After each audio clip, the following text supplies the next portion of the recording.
Over the past 4 weeks, these two young men have worked extremely hard.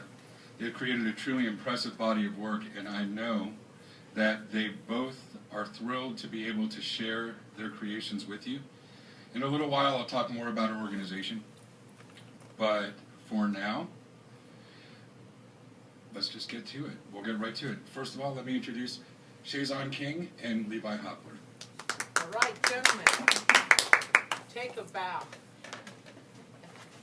You got it.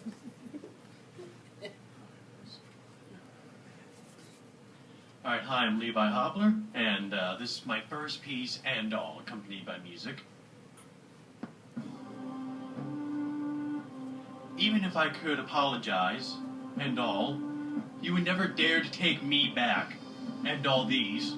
For never have you tried that for size, and all these stanzas. It's maybe why, or how, it all depends, and all these stanzas stare, on whether you'd forget my face, and all these stanzas stare solemnly, as I could leave without a trace, and all these stanzas stare, solemnly skeptical. Thank you.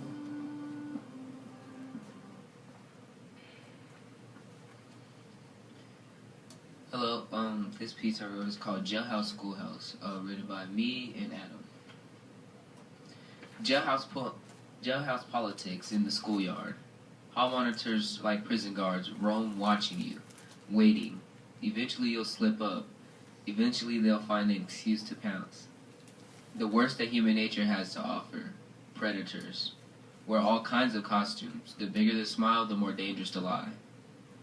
Some camouflage themselves in suits. Others preen about, their pants sagging, their boxers advertising. They don't know they're learning life skills for the yard. School is supposed to teach you, stay out of the pen. It's a cover-up. This is training for your future in the system. PE, your courtyard, your only chance to stretch. Your punishment for being lazy. Your uniform might as well be your jumpsuit. Lunch is before noon. It's not good for you. Nasty, stale water, old milk, bread like rocks. But you have to eat. Do it now or starve. You have 20 minutes. Have to keep the line moving. Detention wielded like a cattle prod. Teachers like unhappy prison guards. Trained for something else. But stuck. Ensuring that the mill wheel keeps grinding on. They sit behind desks, observing each inmate, locked into their chairs like clown cars rolling through a funhouse. Most know that to try is to risk drawing attention, so they shuffle papers, plead for obedience or become the enemy. Strive for a little more than to keep the peace. Make it through another uninjured day without hazard pay. The end of the week, my release. Home until my next weekly summons. Monday is different from Fridays. The week begins a zombie apocalypse. The week ends Gangnam Style. But it always comes around again. We shuffle back in line, hoping for brains, receiving another beatdown. Thank you.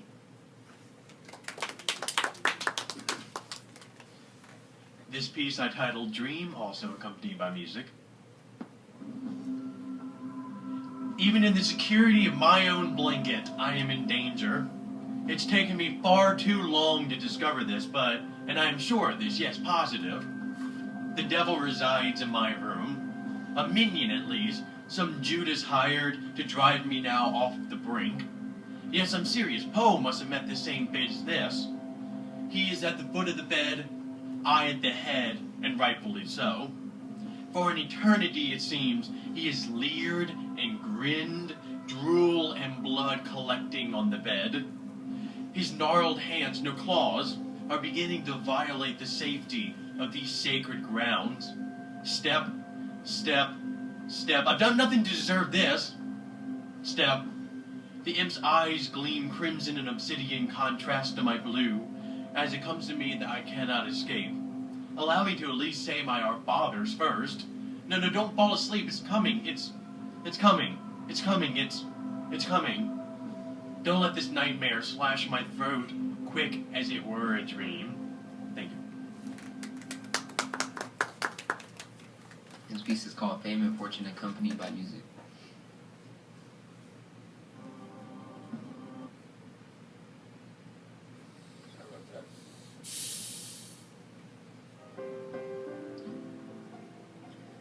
Forget about it all. Just be wealthy. No need to have too much money you take from the poor. No need for 6 cars. 2 will do just fine. Why do you want 4 different girls in the same bed as you? Why do you need such a big house? I imagine it's terribly empty. Fill it with the homeless or family. But then, you don't need fancy clothes. But then again, what would the world be without opinion? Sameness. No need to impress 2 or 3 different women. You've succeeded with one, your wife. Or have you? All you famous people don't care about the second class or the bottom, just about the top. So much to rant and rave about. My head is about to pop. Thank you.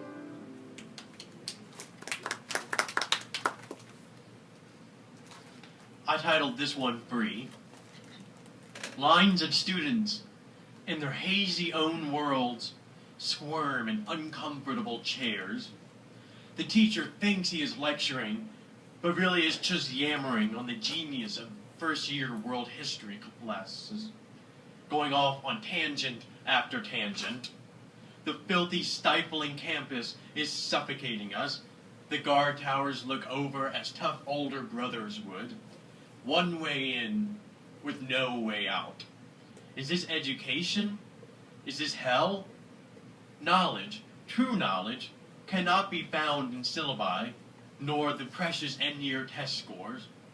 No, nowhere in school halls that would sandwich people in to be easily devoured by society, and not in the words of lecturers who get their tedious kicks by trapping you and talking hours on end. True life is continuous education by the songs of composers and stoners, the deepest valleys and highest peaks. You will find your true and most crucial knowledge. In the embraces of lovers, the petite flowers and mighty rivers, the indie films and horror fiction, you will discover the most beautiful fact. Life is beauty. Dare to be free. Thank you. Sweet. Nice. This is uncomfortable chairs. Ouch, too small, squeaky, and weak. The back of this one pokes me. Too big, clumsy, and loud. This one makes me sweat, so I have to move around. Too heavy, so I can't move it. Too beaten, worn, it's just ugly. This one seems like one to think in, but I'm not my dad. This one is a rocking chair, meant for relaxing and sewing, but I'm not my grandma. And this one is soft, meant for fun, love, care, and respect, and I'm Shaizon. Thank you.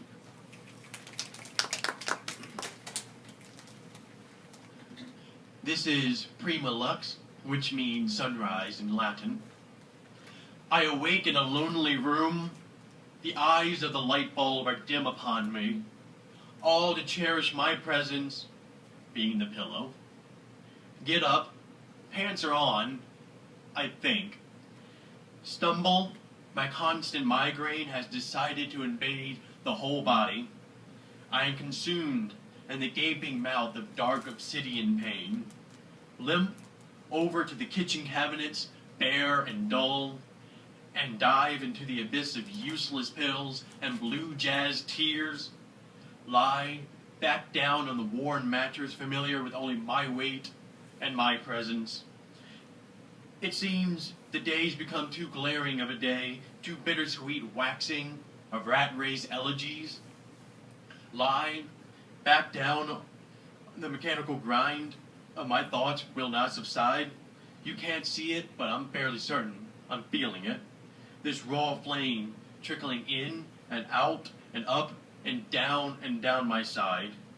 I'm being assaulted on all fronts, mind prepare battle stations. My muse, father, time, pain, heartless solemnity, they all rush into every crack and crevice and smash the whole project to rubbish bits. Whilst dazing off into nowhere dream world, I construct cards, building them up in hypotheses, the crux of it all being that my prose in 7x7 stanzas actually carry a sense of meaning.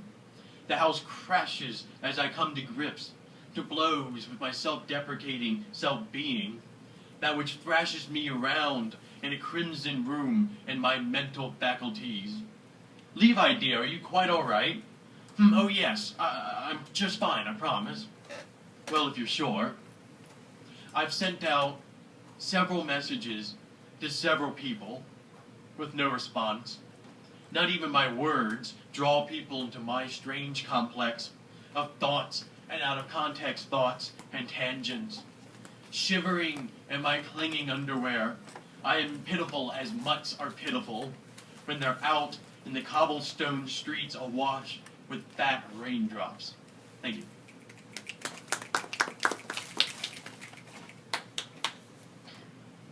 This piece is America the Brave, accompanied by music.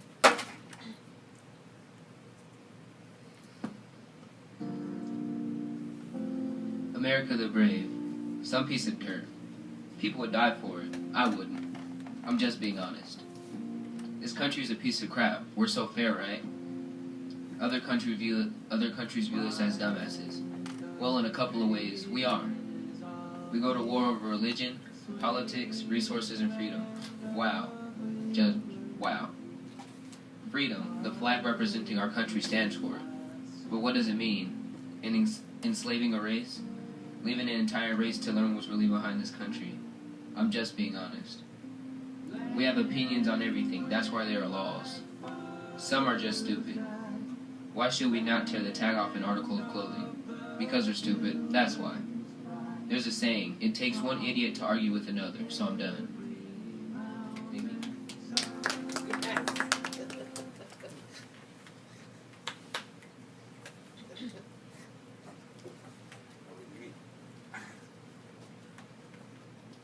Wow, that's just the start.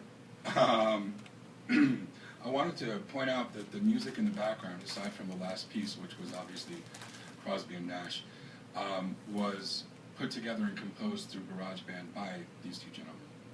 So not only did they compose the poetry and the words, they also composed the music in the background of what they were doing.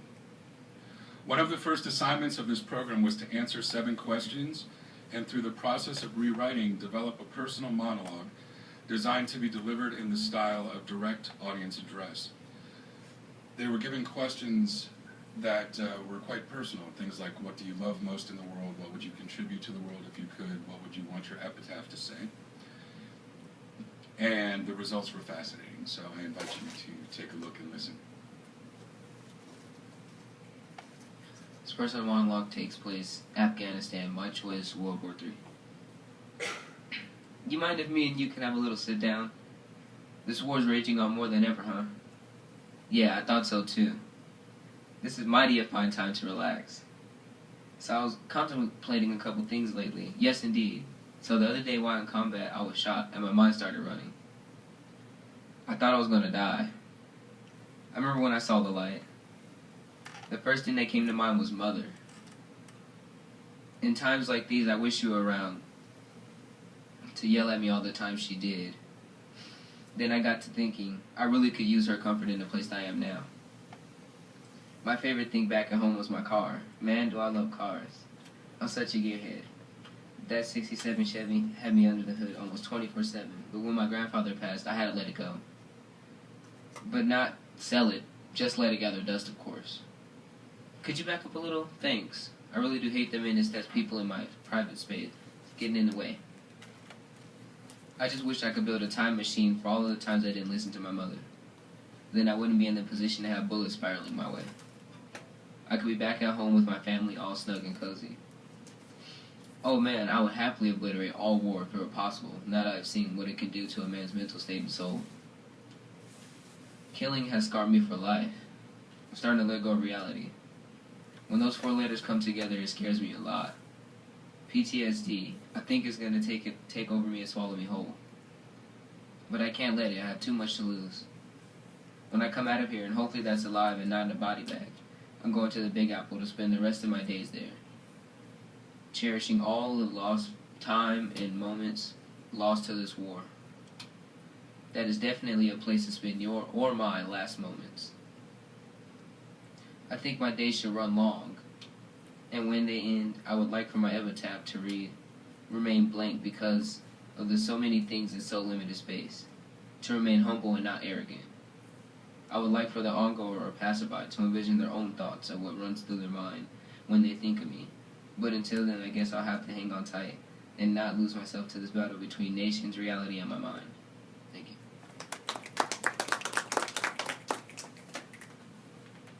Alrighty, so this is my personal monologue, and it is essentially someone talking to their psychiatrist. Right, yeah, thank you. Really, Dr. Eccleston, I'm feeling just fine today. I think this medicine's doing the trick. This talking it out business is, as much as I'd like to deny it, working wonderfully.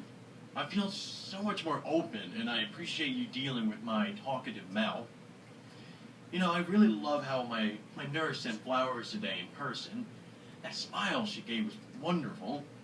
That's the kind of thing I really love. The little things, I mean. Flowers, a smile. Those small things make my day and my year. Granted, the girl I love the most is also my curse.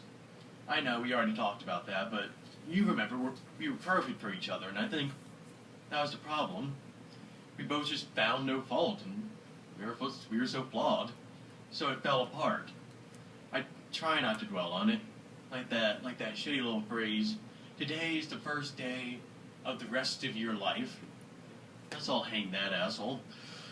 Now I feel it's unfair to just look at the positive. Negative deserves being taken for a spin. Don't worry, I won't get down in the dumps again. What do I hate? I hate ignorance. See, ignorance tends to lead straight to hypocrisy. Anywhere from religion to small-town, narrow-minded bigots, I find myself having, say, a low tolerance. Hypocritical of me, I know, but it's how I feel, and you yourself said to be open. That's what I really want to change. My one contribution. Remember how I told you about my writing, my poetry, and short stories and all that? I want those words to help people out of their situation, to gain a perspective into themselves and compassion for others. Fear comes from lack of knowledge, like my fear of the dark. What's in there we don't know, and therein lies the fear. While I'm at it, I suppose, I probably want to imagine the world without corruption, or at least try. Think about it. Money and sex and greed, we gotta have it all, and so the whole system, glorified honor system, collapses, and then we're in the shitter, aren't we? I want to get away from all that. Like my happy place that we talked about. It's where I'd spend my last day. There's this small town in New England, Rockport, I believe. It's right by the sea with the best lobster that you could just kill for. I want to go there one more time, see the true beauty of that little moment, and eat, lie on the beach, and look at the stars and fade out. I recall you wondered a while ago how I wanted to be remembered. I didn't have an answer at the time. Well, I finally found an answer. I want people to remember my words and how they had depth and significance. Not to mention that I loved the world even while aware of its imperfections. I wouldn't mind if they also recalled my calling bullshit when the time to call bullshit arised. Well, yeah, right, but yeah, I really ought to go back, but it was a pleasure talking to you again, Dr. Eccleston, really. Thank you. Good day. Thank you.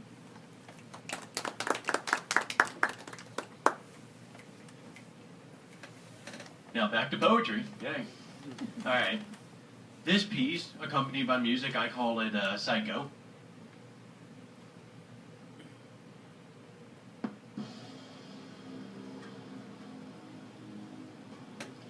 Devour my elegant petite fours, hunched over a dining table in a genteel restaurant, you the rapidly regenerating gentle lady, and I the debonair host.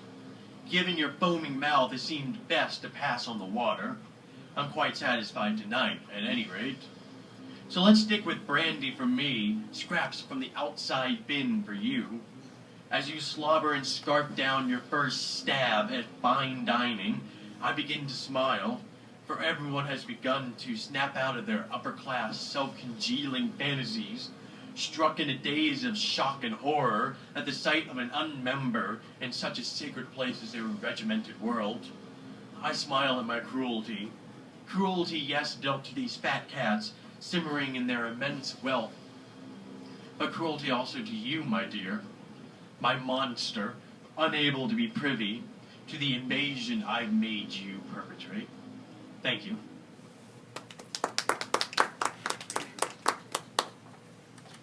This is called empathy. Empathy is what we live by, an ability. Being able to feel others' pains, their agony. Being able to feel others' happiness, their joys. There's a saying, step into my shoes, tell me what I've been through. Thank you.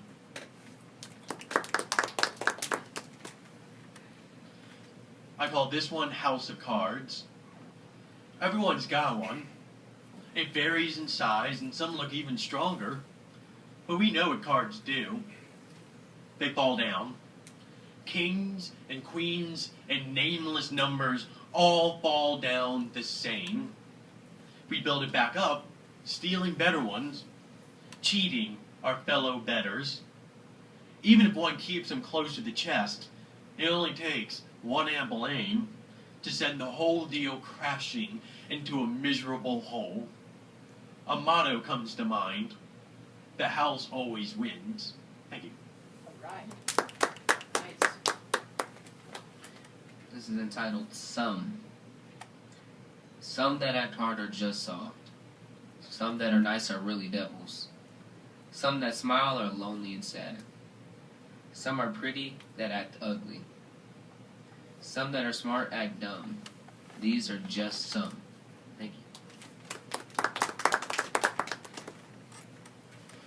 This is a magical I put together. It's currently untitled. My wounds are fake, my hands are slit. You crooned out lies, gave all the shame. It took all daylight to admit the sun shines not on our old game of tricking, lying, kissing lies. Now tell me true with some respect. Were your tears plastic of old cries, and my words blur from ignorance? Now don't you tell me to calm down. Your words carry no true meaning. Your voice used to have such a sweet sound, and now it's gone, and time to move on. Oh muse, get far away from me.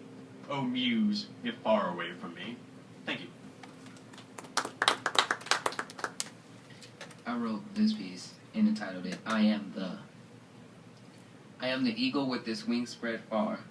I am the good donut, glazed on the outside and jelly-filled. I am not the bad guy everyone portrays me as. I am not one bit slow. I am the brightest star in the darkest Paris sky. I am the Scream by Edvard Munch. Don't get me confused with the slow, illiterate, or dumb. Thank you. All right. Nice. Wow. It's incredible. Let's give these guys a breather for a few minutes while I tell you a little bit about our organization. Humanity Through Art, and at Humanity Through Art, it is our mission to assist our communities in developing greater humanity through the exploration and nurturing of the creative spark that exists inside all of us. All we need do is find that spark, let it feel the wind, develop it through study and self-expression, and allow it to inspire those aspects of ourselves which have something unique to add to the narrative of human experience. We are an interdisciplinary arts collective, intent on providing various opportunities for exploration and study. To that end, we provide several workshops that are open to anyone in the community. We have the Humanity Through Art Writers Circle, which currently meets every other Saturday. That would be today, if we weren't doing this workshop right now.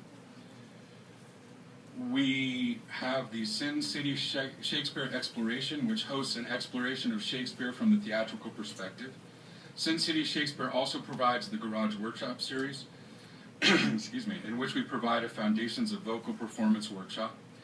And of course, right now you're experiencing the culmination of our Young Artist Development workshop. And we've done all of this in only 6 months of existence. In the coming months, we plan to add a Songwriter Circle, a workshop in acting Shakespeare, and what we're calling the Naked Shakespeare Readers Theater Series. Oh, wow. We're also working to bring you explorations in visual art, music, creation, and movement. Yes, this is the time when I say here are the things we're doing already, Here are the things we intend to do. Now, imagine what we could do for this community with your support. Imagine what we could accomplish together. Please consider giving of your time and talent. If you haven't the time or have yet to cultivate the talent, consider giving of your financial support and joining us for a workshop where you can explore the talent thus far unexplored. You can always find us at our website, www.humanitythroughart.org, and that's THRU, in case anyone's confused. We're also on Facebook, Twitter, at Humanity Through Art, and on Google+, and just this morning we also launched our YouTube channel. Now I'd like to bring up some members of the Humanity Through Art staff to share some work with you while we give these young artists a break. So I'd like to call up Michael William White to share some work with us.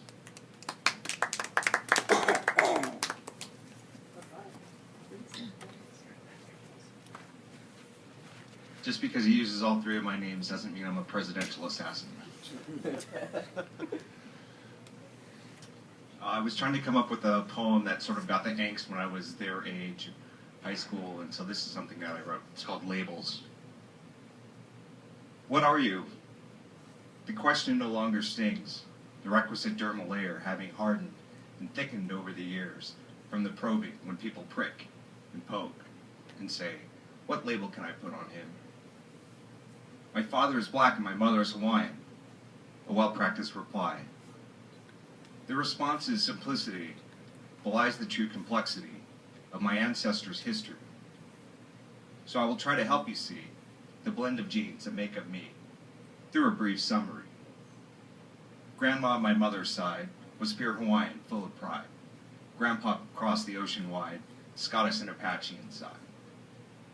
The DNA with glee, expressed phenotypically, has led to the absurdity. Tourists in Mexico thinking me to have Spanish-speaking ability, speaking incomprehensibly. Lo siento, no habla español. I'm sorry, I don't speak Spanish. Me pompen con crutel. My mother is from Bangkok. The lion tide comes easily, never questioned, always believed.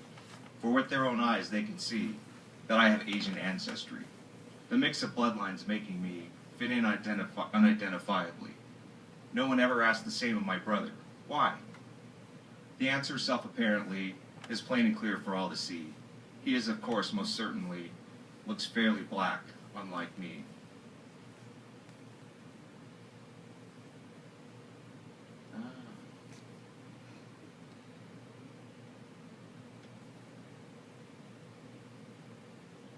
Tight curly hair that forms to be and looks most unmistakably like he could play basketball, and he can.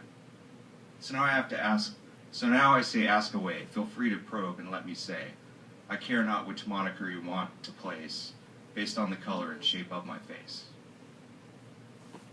All right, nice. This piece is called Matricide. I've traveled across the country to witness this. My once vibrant mother laid silent by a stroke. The burst blood vessel in her brain has inflicted a mortal wound. If not for the rhythmic in and out cadence of the ventilator, she would be dead already. My brother refuses to enter the hospital room, and I respect that. He has his own happier memories of her from before, when she was whole. Why ruin those with a glimpse of this mute, dying creature? No living will exist, but it's obvious to us. The last thing she would want to be is to be a burden. Tomorrow, 2 sisters will make the trip from Hawaii. Tomorrow we will say goodbye and remove the ventilator, and she will meet death. I make a special note in my calendar. It's not every day that you get to kill your mother.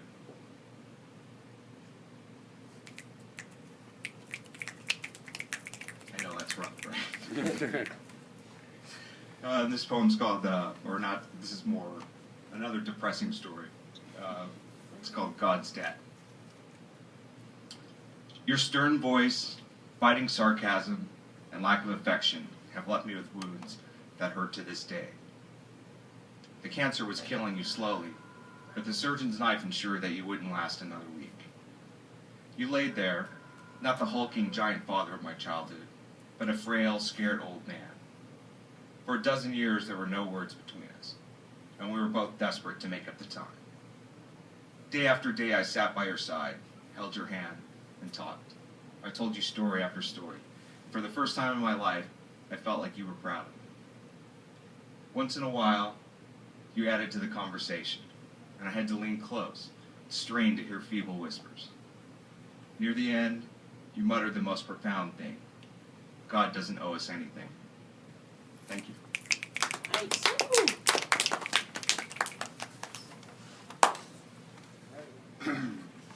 Okay, I also tried to find some work from back when I was their age, but I wasn't nearly as good as they are now when I was their age. So I picked a few pieces, sorry, wow, that,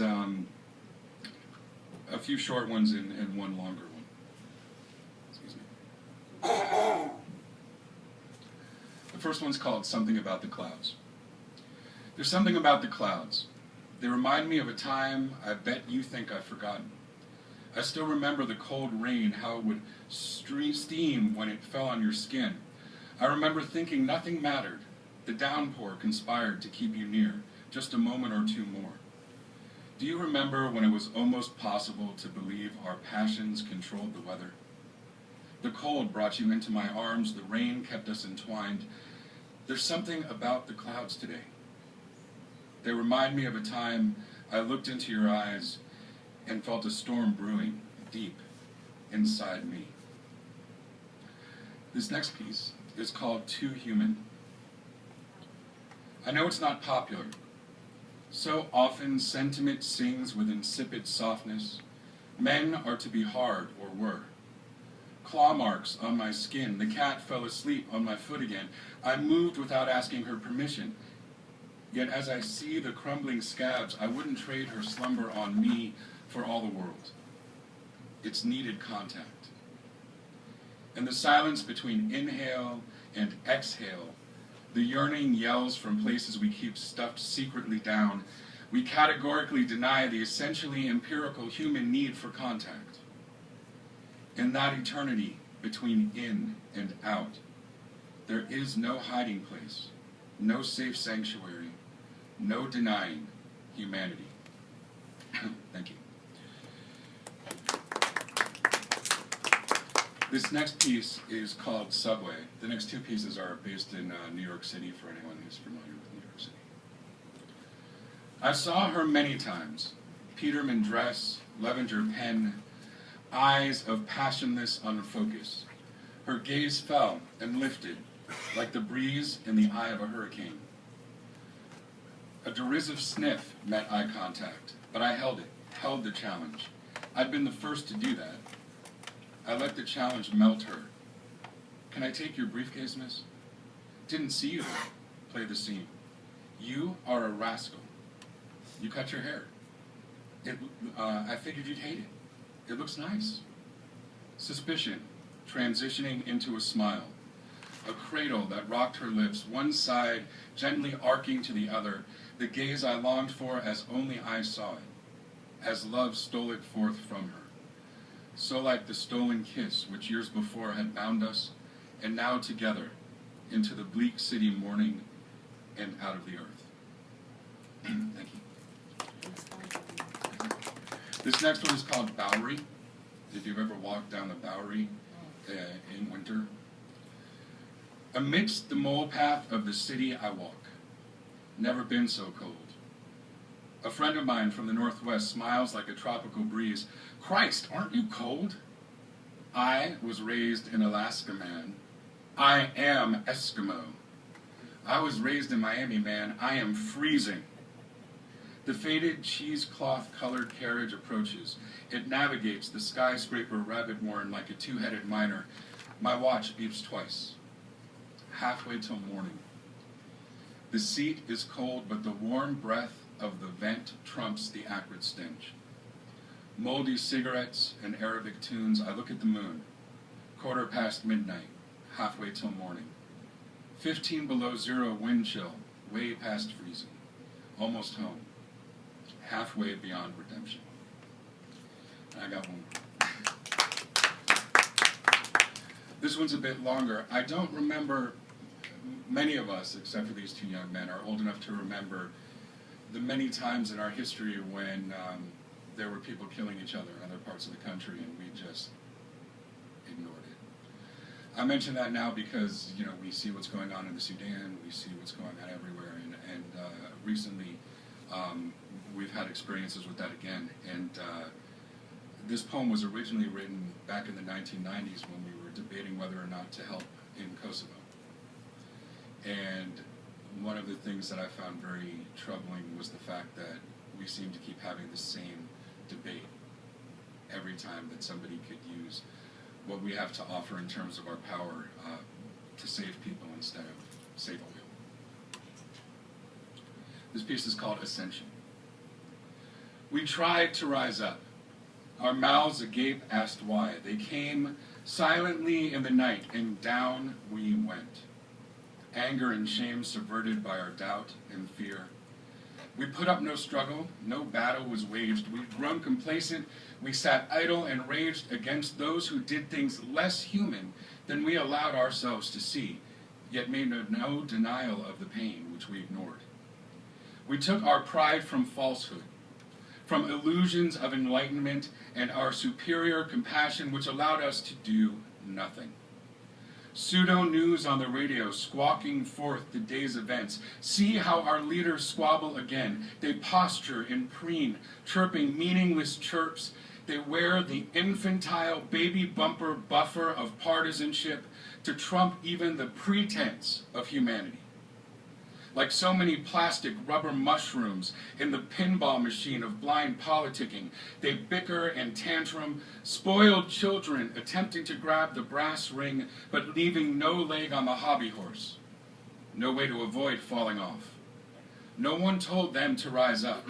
No one inspired them to rise above. Our right-wing neo-patriots of moral order, our steadfast, self-proclaimed protectors of Christian faith in our foundationally secular land, our unsolicited Templars of the moral and ethical order of hypocrisy, turned the other cheek, right away from those who needed us.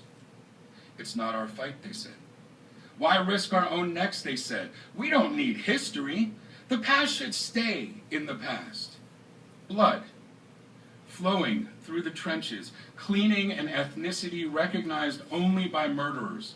Blood, the soap of a jaded and bitter madman, flows like the veins into the valley, leaving the pure and gleaming tabernacle of a squeaky clean butcher boy. They prattle on about their right. It's their country. But what of the right to live? What of the murdered? What of the tortured? What of the raped? Was it not their country too? A psychopath sees all as his. Right has nothing to do with it. When he claims our land as his right and country, regardless of our denial, what then? We traded our right to speak for a sycophantic illusion of security. Tanks roll over the blind eyes of leaders with no followers, blind eyes plucked from sockets, the final embrace of long displayed hubris, refusal to see the truth. To see the truth is its own horror. We tried to rise up. Our mouths agape asked why. They came silently in the night, and we did nothing. Anger and shame, subverted by doubt and fear. We missed our chance to save ourselves. Ascension was refused. Thank you. I'd like to call up Shauna Burris. She's going to do a few pieces for us, and then we'll get back to some other interesting tidbits. Hello. I wrote these when I was in college, so not as young as they were, but a while back. First one's called Peace. The mountain is blue-gray in the mist. The rocks rough and smooth. The whole of the mountain is loud in its quiet, with its moldy fresh smell and salty sweet taste. Covered in purple and white heather, the crisp, fragile blossoms float with a rustle on the wind. Somewhere on the mountain comes the gentle roar of a waterfall. The cool feel of the mist it creates, bringing a fresh, clean scent. Its clear brilliance could put the finest diamond to shame. The ominous crack of thunder rolls down the hills. The flash of light illuminates the shadowed ghosts of the trees that sway in the driving wind. The rain drowns all other thoughts except peace. This one's titled Toronto. The candles glowed crimson. He stood in a church in Toronto. I watched from afar, thinking of the years we've been parted. He stood in a church in Toronto. Long wooden pews angled toward the hymn, the darkness solemn. He stood in a church in Toronto. How many times had I dreamed of him? This time was different. He was never like this. He stood in a church in Toronto. I've deluded myself, thinking he would be mine. He stood in a church in Toronto. It took a year before they deigned to tell me he wed in a church in Toronto.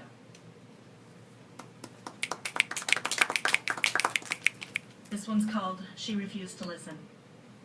His perfection was too good to be true. His looks, his manners weren't real. She wasn't the only one who saw it, but she was the only one to ignore it. She refused to listen. They told her to be careful. They said something wasn't right. Her family said to leave him alone. Her friends said, don't trust him with your heart. She refused to listen. He said he loved her. He said he was sorry for the pain he caused. He said it would never happen again. He begged her to take him back. She refused to listen. This one's titled Why? She loved another. He couldn't understand. Why would she love this other man? He asked her friends, why? He was handsome, smart, and wealthy. This other man could not compare. Why would she love this other man? He asked her friends, why? Her friends said he'd watch. He began to understand. Why would she love this other man? The other man was not like him. Now he knew why. The other man kept promises made. The other man encouraged her dreams. Why would she love this other man? The other man was not like him. Now he knew why. And the last one's titled Hawks and Doves. The hawk swoops down on unsuspecting prey. In his sight, the dove returning home. Face to the wind, wings spread behind. She never knew what happened. Golden eyes glowing, his talons gripped her heart. His beak dipped towards hers, a kiss. He had her, she was his. The dove cried, in vain. He would never let her go. They soared the heavens, burst through the clouds. She was lost forever.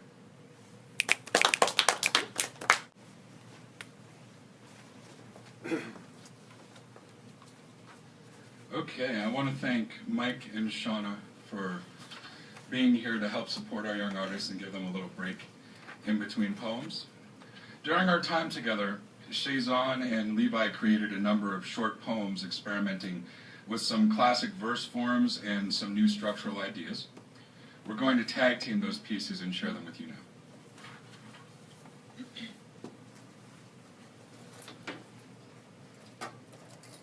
I entitled this Asylum. Nostalgia friends. I have friends, they never sleep fortunately. We talk sometimes. Most times with no feel or effect. I know, that's so great, right? They're my friends. I don't know their names though. We don't talk like you think we do. But hey, I was supposed to learn about them, not from them. Why yes, they've taught me lots. But these things are not regular things, and they're sacred. I can keep a secret. I exist. I think. Do I? Why would such a silly thing like that happen? Existence? No, that's so stupid of me. I'm crazy. Good for me, right? There's nothing wrong with me. I'm normal for the place I'm in. I'm in an asylum. I have a full body wrap on. I like my clothes. I wish you could see my face, but a pillowcase is over it. I'm smiling. Thank you.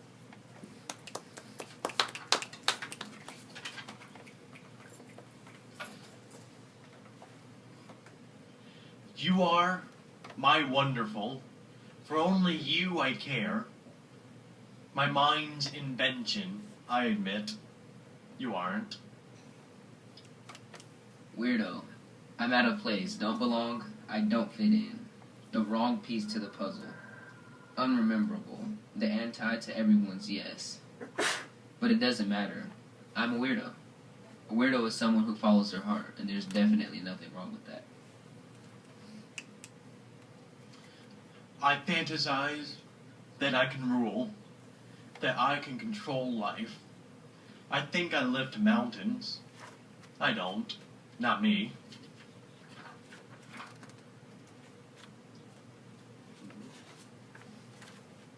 Asleep in silent film, you've fallen in love with the noir eternal, but you've forgotten. Intermission, the crowd, you can't get up. Thank you. Childhood will fade fast, so make sure it's slow. You should make it last, not too slow though. Because you'll be behind, like the prey hunters stalking for your hind. Like scary monsters. Stills meant enemies, troubles meant you hell. Life lessons were learned through trust and respect earned.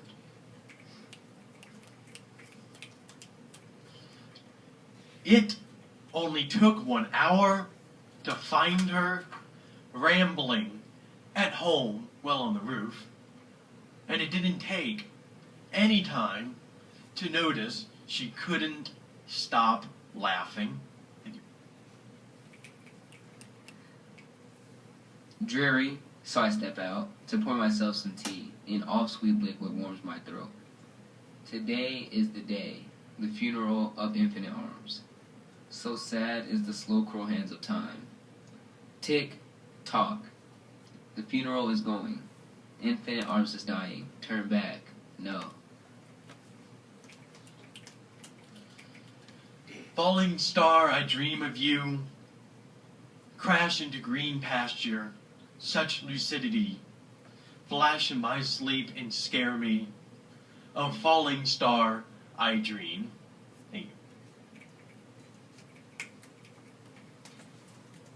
Past. Let it go. Don't be stuck in yesterday. Dull, boring, frustrating yesterday. Don't wallow in self-pity. Plan for the future and don't look back. Live in the now. Yesterday came and went. Look away. Today is better. Opportunity filled too. Okay. Neural synapse fail. Philosophy eats away. Thank you.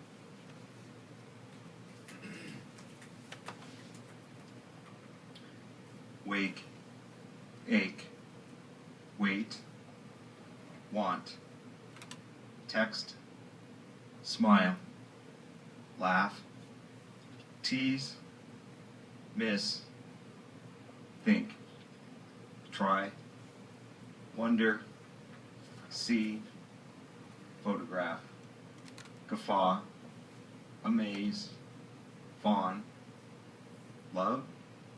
My best verbs involve you.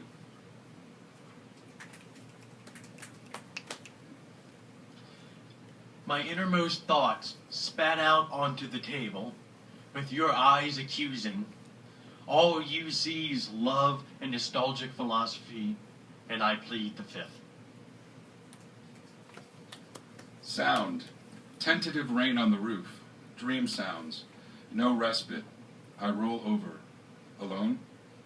No respite. Storms. Absent wetness. Still rage. Outside.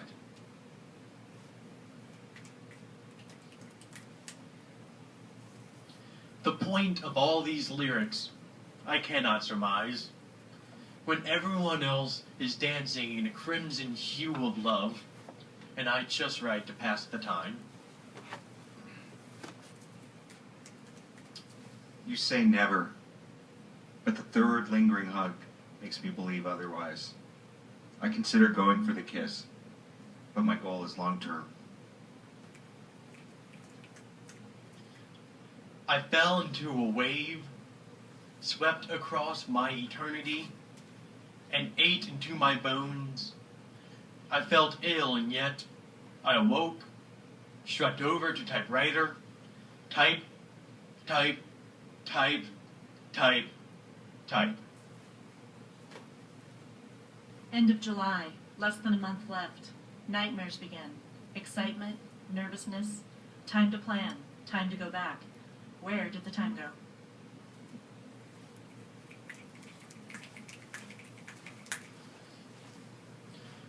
love simple at heart, with the crimson awash over your mental hands, as you search and find, and kiss your love, who too was searching blind. Thank you. You can do all kinds of different things with 133 characters. We've gotten some amazing submissions, and we're looking to have an entire section of this quarter's literary magazine be dedicated to the Twitter Poetry Contest. So if you know anybody, send them to humanitythroughart.org, send them to @humanitythroughart on Twitter, wherever. And the more poems we get, the more we can get out there for people to enjoy. I want to thank you all for coming out here to support these gifted young men. I also must thank Linda, the amazing proprietor of Dead Poet Books. If it wasn't for this amazing woman with this amazing store, none of this would have been possible, and Humanity Through Art itself might not exist. I don't have the words to do justice to the appreciation we feel for her kindness and generosity of time, space, and spirit. Please support this incredible store by taking a look around. I'm confident you'll find at least one typeset treasure you absolutely have to take home. So please join me in giving Linda a hand.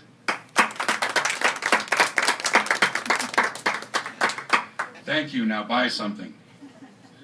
For their final piece, I've asked our young artists to share their favorite creation in addition to their favorite piece by an established writer. Please stick around afterward to chat a bit with the guys. We have cookies, so enjoy a cookie or two, some water, and I think you'll find yourselves walking out the door inspired.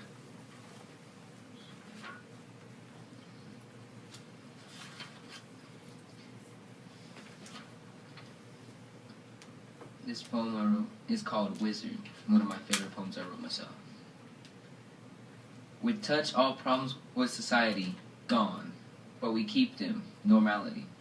What if life without them was normality? I'm not some boring child. I have problems, which makes me normal, normality. This next poem is written by Robert Frost and is called The Road Not Taken. Two roads diverged in a yellow wood, and sorry I could not travel both, and be one traveler. Long I stood, and looked down one as far as I could, to where it bent in the undergrowth.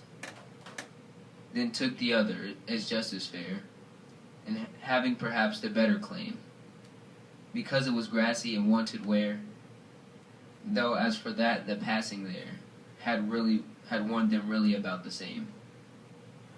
And both that morning equally lay, in leaves no step had trodden black. Oh, I kept the first for another day, yet knowing how way leads on to way, I doubted if I ever should come back. I shall be telling this with a sigh, somewhere ages and ages hence. Two roads diverge in a wood, and I took the one less traveled by, and that has made all the difference. Thank you.